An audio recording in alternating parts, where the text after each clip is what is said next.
السلام عليكم ورحمة الله تعالى وبركاته. جرت الماء رموا يدرتني لا لا وني لا يرتون دوني جامدي ومنهم بشام بارا ولا كاجر لا بشام بارا ولا كاجر أكاد ما دواي نقول أني لا ورنا جا رابون باغلو أكاد لا بشام بارا لا دوني إرنا دوني وكنا مكاجر لا كم متر سيجون بيدنا هم كسوتي لا هم كيا بيدنا رادو ورا بيجت تيجي تاي روبي بيجنا ما فينو يجوا بيجي تيجي تاي روبي أنا أنت دواي نقول ورنا جا أمبو نواقولو إن شاء الله تعالى نجا أمبونا نوراني سويدو سني برا أكيد الله إن شاء الله دوا منورا هنا بكاتلا كنا أكبر أبغى جلوس كنو هنا بكاتلا أكمل لا أنا نمدون دوني رجراج كم برا أكنا يراتني خلا أكنا زمان أكنا يراتني برا Hunti keessan akkuma viidiyoo tana seentaniin laayik godhaadha. Kun akkuma argaa jirtan gololchaa fi ijoollee isaatii fi ilmaan Oromoo babbareedoon duran biyya Oromaa tana keessa rakkoo garaagaraa argaa turan doonii qoranii bahar walakkatti argamaa jiranii du'aayii godhaafin isiniin jechuu barbaade. Laayik tuquun ammoo viidiyoo tana akka isin wal biraan geessu isin gooti. Akka viidiyoon tun namoota baay'ee bira geessu gooti. Viidiyoo tana laayik tuquudhaan wal biraan gahaadha. Kommentii jalatti immoo gololchaafis uummata Oromoo hawaasa inni wajjin jiru saniifis du'aayii godhaan isiniin jechuu barbaade. Assalamu alaikum warahmatullahi wabarakatuh. Maatii YouTube channel Gola Arti Family bakka jirtan maratti nageenya rabbii isin biraa jiraatu obboleeyyan kiyya warreen biyya jirus qabiyya ormaa jirus hundi keessanuu akkam jirtan salaamtaan tiyyatan jaalalaa ta'onne irraa buqqaate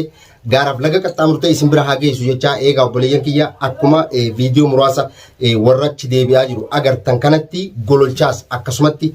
ijoollee isaatii wajjin gaa doonii sanirra jiranii fe'amanii jiranii deemanii jiranii jechuudha. Wanni biraa tagoon jirtu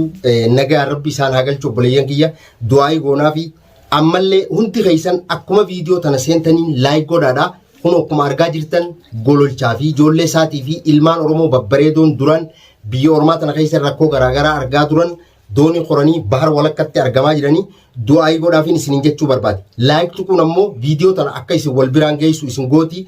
Akka viidiyoon tun namoota baay'ee bira geessu gooti. Viidiyoo tana laayik tuquudhaan wal biraan gahaadha. Kommentii jalatti immoo gololchaafis uummata Oromoo hawaasa inni wajjin jiru saniifis du'aayii godhaan isiniin jechuu barbaade. Eegaa kanatti aansee obboleeyyan kiyya biyya Oromaa namni jiraatu. Biyyi Oromaa rakkoodha.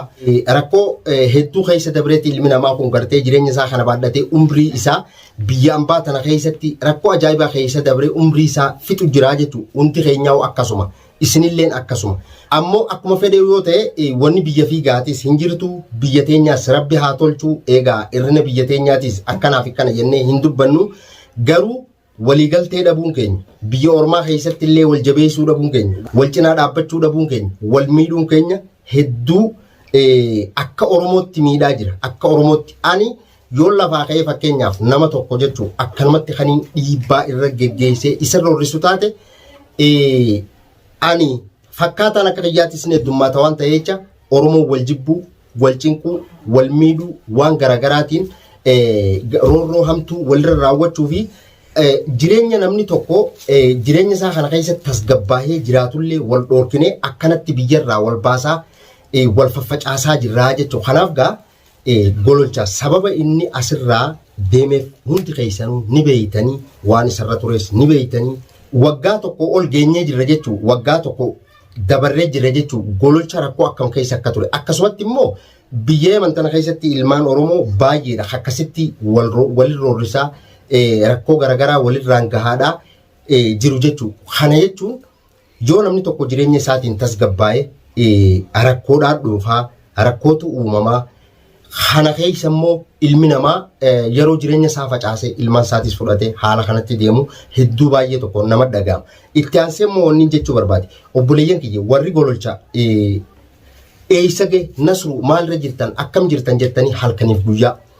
gara messenger gara WhatsApp fi social media nan fayyadamu hunda gara kommentii jalattis warri na barreessaa jirtaniif WhatsApp keessatti kan sagalee na qabaa jirtanis obboleeyyan kiyya hundi keessanuu galatoomaadha. Akkuma gaamma arkuu turtan viidiyoo tan laaltan jeetii yaada ammallee irra deebitanii ni laaltanii viidiyoo amma agartan san viidiyoo amma na cinatti arkaa jirtan kanarratti hawaasni keenya warroota biyya Oromaa tana keessa rakkoo arkaa turee fi biyyi namaa maal akka fakkaattu hubate gara biyya isaatti galaa jira jechuudha. Akkasumatti isinillee Oromooti jiru warri biyya ambaa jiru nullee waan gartee biyya teenyaa nu baasisan waan silaa barbaannu san milkeessee rabbiin gaa biyyan nu haa deebisuu isin jechuu barbaade isinillee bakka isin jirtanitti rabbi isin haa milkeessu. Wanni inni jechuu barbaade immoo yeroo ammaa kana gololchafaan bahara walakkaa jiranii akkuma amma viidiyoo harkaa jirtan kana bahara walakkaa jiran.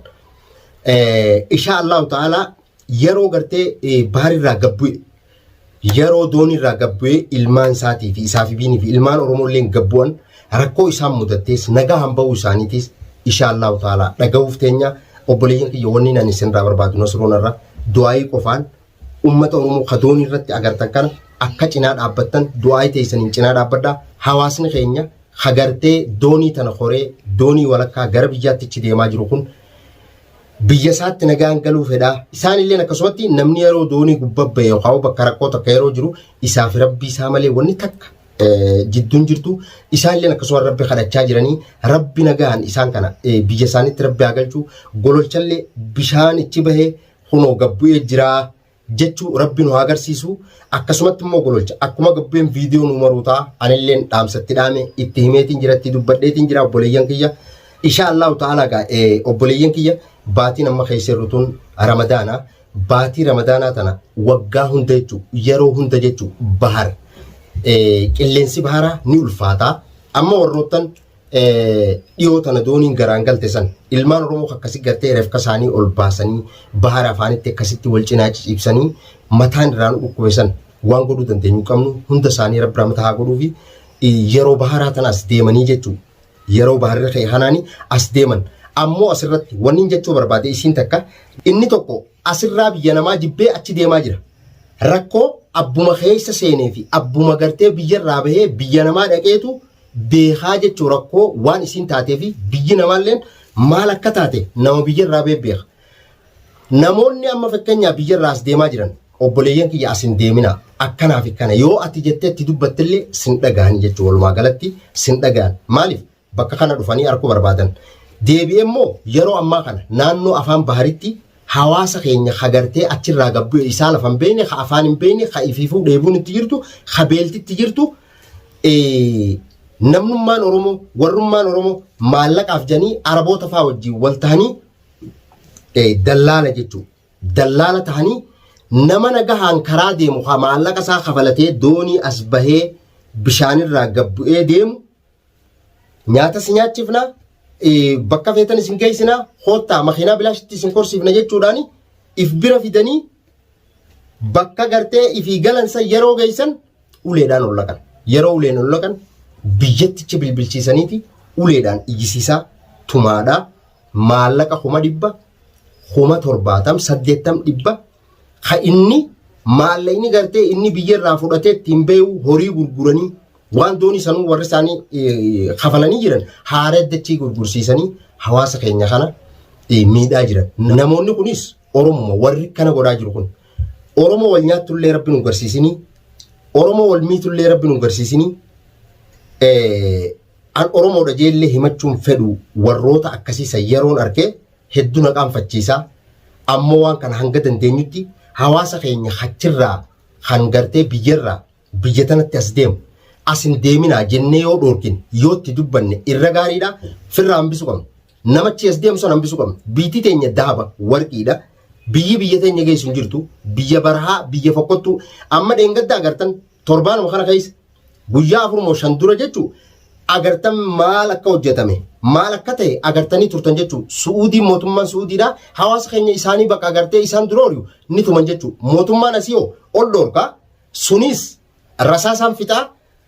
kana maaltu fide riskiin akkanatti harkatan isin raaftu warra wayyu bakka jirtanitti rabbiin riskii gartee tadachii jalatti isii katabee jiraattu yoo jiraatte siif baasa tasamii jirtu siif buusa rabbiin hanga riskiin ta'e bakka bishaan kee jiru suma geeysaa ta'ullee immoo nasiiba kiyya wanni jiru